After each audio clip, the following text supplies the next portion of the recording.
Lawmaker blasts Trump billing taxpayers $30 million for his golf trips, if we're gonna talk about efficiency.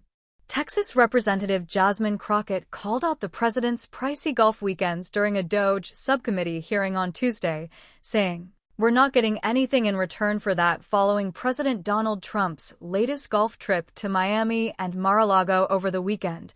A Democratic lawmaker is calling out the cost of his weekly trips to Florida. During her testimony before the House's Delivering on Government Efficiency subcommittee on Tuesday, April 8, Texas Representative Jasmine Crockett slammed the Trump administration for hypocrisy when it comes to government spending.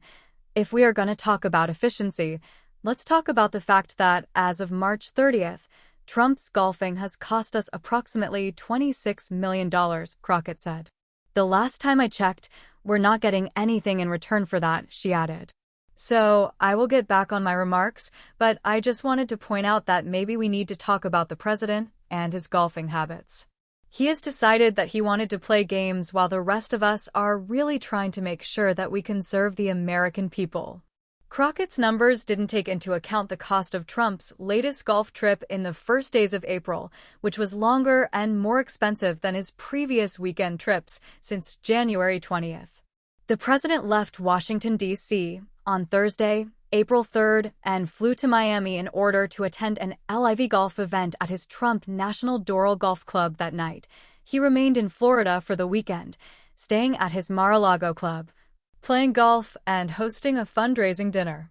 While a typical Trump golf weekend costs taxpayers $3.4 million, the Huffington Post estimates that the most recent trip ran up to $4.2 million due to the extra day and the fact that the president flew in a Marine helicopter from Miami International Airport to Trump National Doral, rather than take his motorcade for the 7.7-mile drive. Friday, April 4th, marked Trump's 20th day of golf at one of his courses since he was inaugurated on January 20th, totaling 27% of his second term.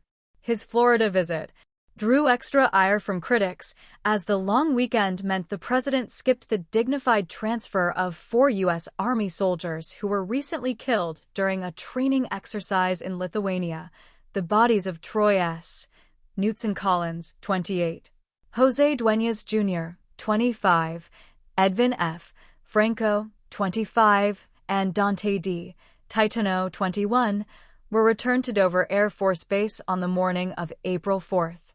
Defense Secretary Pete Hegseth attended the solemn event in the president's stead. Crockett's comments on Trump's golf expenses took place during a DOJ hearing on Trump's plan to sell government buildings, which the congresswoman referred to as a fire sale. She also accused the president of being hellbent on firing federal employees to save a buck. According to an April 4th report by the Bureau of Labor Statistics, 10,000 federal workers lost their jobs in February and another 4,000 were fired in March as a result of DOJ cuts. Using Brookings' recent estimation that the average federal employee makes $106,462 annually, Trump's $30 million golf budget so far this year could have paid for around 280 workers to remain employed. Subscribe for more untold celebrity stories.